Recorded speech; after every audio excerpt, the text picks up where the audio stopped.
آپ کی جب غامدی صاحب سے ملاقات ہوئی ہے تو وہ کون سا سن تھا؟ ہم جس طرح ان کی ایک پیرل اسٹوری سن رہے ہیں تو ایک سب پلاٹ آپ کا بھی ہے.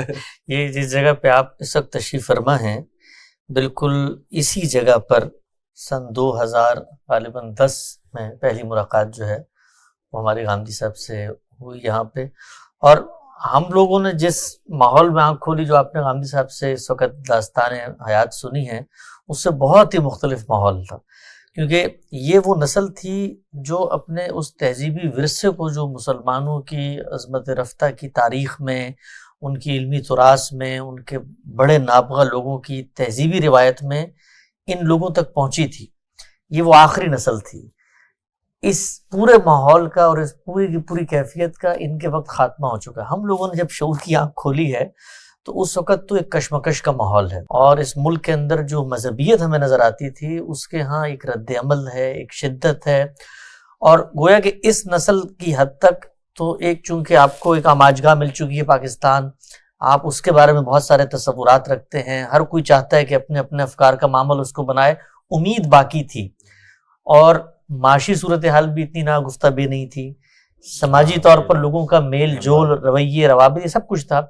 ہمارے دور تک آتے آتے ان سب چیزوں کا خاتمہ ہو چکا تھا. ہم نے اسی کراچی میں آنکھ کھولی ہے، اور چونکہ علمی ادبی فکری پس منظر تھا، مذہبی علماء کی خانوادے سے تعلق تھا، لیکن ہمیں یہ چیزیں نہیں ملی.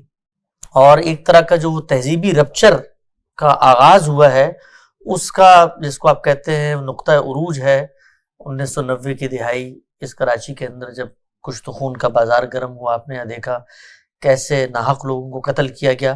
اور پھر یہ واضح ہو گیا تھا یہاں کے مذہبی حلقوں پر بھی، سیاسی حلقوں پر بھی، کہ جو ان کے خواب ہیں وہ شرمندہ تعبیر نہیں ہو رہے.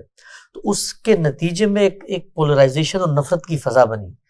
تو ہم نے جب مذہبی دنیا میں کچھ نئی باتیں کرنے کا آغاز کیا تو اس کو اس طریقے سے نہیں گوارا کیا. اس طرح غامدی صاحب نے داستان سنائی نا کہ ایک مجلس میں آپ بیٹھ گئے ہیں، وہاں بات چیت ہو رہی ہے، نقطہ نظر کا بھی اختلاف ہے. وہاں پر تقسیم بالکل سادہ تھی کہ جو لوگ ہمارے طرز عمل اور ہمارے فکر و خیال کے ساتھ نہیں کھڑے ہوئے، گویا وہ اس ملت کے غدار ہیں. مذہبی فکر میں بھی اور سیاسی فکر میں بھی. آپ نے کراچی میں دیکھا ہے ایک زمانے جس وقت یہاں پر ایم کیو ایم کا ایک دور تھا، یعنی بات اختلاف کی گنجائش نہیں تھی کہ آپ بات بھی کر سکتے. یہ معاملہ مذہبی دنیا میں بھی تھا. اور ایک بڑی تبدیلی جو اس کلچر میں آئی ہے وہ افغان جہاد کے بعد آئی ہے. کراچی مرکز بنا ہے، یہاں پر بڑے پیمانے پہ مدارس سے لوگ وہاں لڑنے گئے ہیں.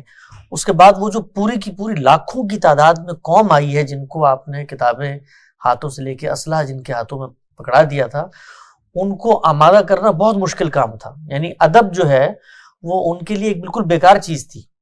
تو ان کے سامنے آپ کوئی شعر پڑھیں، کوئی گفتگو کریں، تو جس بندے کو انسان کی شہرک سے نکلنے والے خون کی حساسیت متاثر نہیں کر سکتی، اس کو پھول کی پتی کی معصومیت آپ کیا سمجھائیں گے؟ تو شعر و ادب سے سلسلہ بالکل منقطع ہو گیا، علم و فن سے بالکل منقطع ہو گیا. یہ ہماری جو ماضی کی تراث تھی. اچھا، اس میں امت میں اختلاف کی اتنی زندہ، اتنی جاویدہ، اتنی روشن اور درخشاں جو روایت خود ہمارے تھی، مدارس کی حد تک آ کے اس کو سیاسی تنظیموں نے اپنے آماجگاہ بنا لیا. یعنی کراچی کا ہر مدرسہ اصل میں کسی مذہبی تنظیم کا ایک نیٹ ورک کا حصہ ہوتا تھا. تو وہاں پر کوئی شاہ ولی اللہ کو پڑھ رہا ہے، کوئی مثال کے طور پہ ابن عربی کو جانتا ہے، یہ سب بھی ختم ہو گیا. تو مذہبیت بہت محدود ہو گئی. ان کی تاریخ شروع ہوئی 1857 کی جنگ آزادی سے، اور ان کے ہاں جو کینوس بنا ہے افکار اور نظریات کو بٹھانے کا، اس میں یا ان کے حامی ہیں یا ان کے مخالفین ہیں. اور ہر وہ شخص ان کا مخالف ہے جو ان کی سیاسی عزائم کو پورا کرنے میں معاون نہیں ہو سکتا. تو غامدی صاحب کو جس زمانے میں ہم نے دریافت کیا، اس وقت مذہبیت میں ایک بہت شدید رد عمل تھا، اور ہمیں اس کا بہت جلد اندازہ ہو گیا کہ یہ نہیں ہو سکتا کہ ہم ان کو ایک علمی شخصیت کے طور پہ اپنے حلقوں میں انٹروڈیوس کرا سکیں اور یہ بتائیں کہ جی یہ بھی اسی ایک روایت کا حصہ ہے اور ان سے بھی آپ استفادہ کریں. تو کچھ ہی عرصے بعد اندازہ ہو گیا کہ نہیں، ہمیں یعنی اپنے آپ کو اس روایت سے الگ ہی کرنا پڑے گا، ورنہ یہ روایت آپ کو اگل کے پھینک دے گی. تو پھر ایک کرن سی نظر آئی. خود ہم طالب علم تھے، کچھ اضطرابات، چھوٹے چھوٹے سوالات، کیونکہ جو متوسط ذہن کے لوگ ہوتے ہیں وہ کوئی بہت بڑے فکری مسائل نہیں پیدا کرتے، عملی سوالات تھے. اس وقت آپ کو یاد ہوگا 2009 میں طالبان کا یہاں پہ بہت غلغلہ تھا اور سوات کا آپریشن. تو جو مذہبیت ہے اس کے نتائج سامنے آنا شروع ہوئے. کچھ جدید تعلیم کا پس منظر تھا، تو کچھ ارریلیونسی نظر آتی تھی کہ جو مذہب کی تعبیر ہے یہ تو سماجی طور پہ کیسے روح عمل ہوگی. تو یہ اضطرابات لے کر غامدی صاحب کو ہم نے سننا شروع کیا شروع میں، لیکن اس میں میں بہت دعائیں دیتا ہوں اپنے علماء کو کہ انہوں نے جس رد عمل کا مظاہرہ کیا اس کے نتیجے میں ہمیں ان کا قریب ہونے کا بڑا فائدہ ہو گیا. یعنی شاید ہم کبھی بھی اتنے قریب نہ ہوتے اور ہمارا سفر اتنی جلدی طے نہ ہوتا جتنا جلدی انہوں نے، کیونکہ شروع میں تو گاندھی صاحب پہ تنقیدات بھی لکھی، اور مجھے کراچی میں موقع ملا، یہاں ایک بڑا مشہور ایک موقر جریدہ تھا دیوبندی جہادی روایت کا، ضرب مومن، تو اس میں کچھ تنقیدات لکھنے کا بھی، ہم جب آپ کی محبت میں بلی آ گئی ہے آپ کے پاس یہاں پہ گلاس لے لیتی ہے، تو کچھ جہاد کی باتیں سن کے آئی ہے یہ جہاد کی باتیں سن کے آ گئی ہے. تو خیر اس کے بعد جو ہے وہ یہاں پہ جہادی افکار، تو اس وقت گاندھی صاحب کے خلاف جو ہے نا، یعنی گاندھی صاحب کو شروع میں یہاں کی مذہبیت نے بالکل اس زاویے سے دیکھا کہ جو کچھ نفرت مغربی تہذیب کے بارے میں ان کے دل میں ہے، گویا اس کا کوئی نمائندہ لوکل سمبل اس کا مل گیا.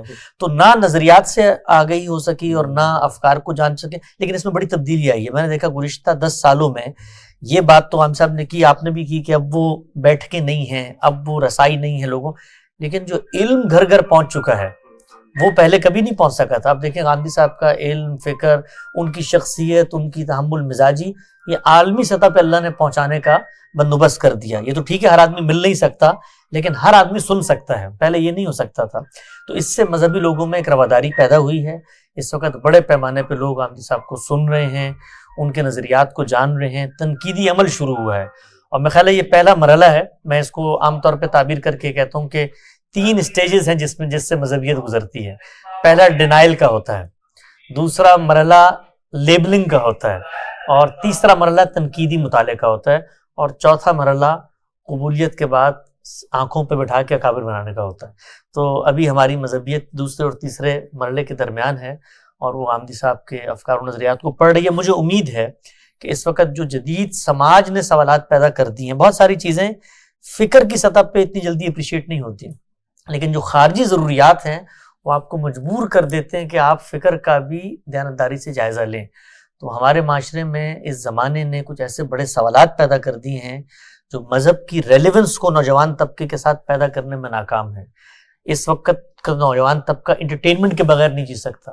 جو ماضی کی مذہبی روایت ہے وہ اس کو اس طرف جانے نہیں دیتی. اس وقت کا جدید طبقہ یہ خون خرابہ، مار دھاڑ اور دنیا کے اوپر تفوق اور برتری اور غلبے کی نفسیات میں نہیں جینے دے سکتا. تو اس سے بہت فرق پڑا ہے ان کے زاویہ نظر میں بھی، اور اب ایک آمادگی اور ایک قبولیت ہے جو پیدا ہونا شروع ہوئی.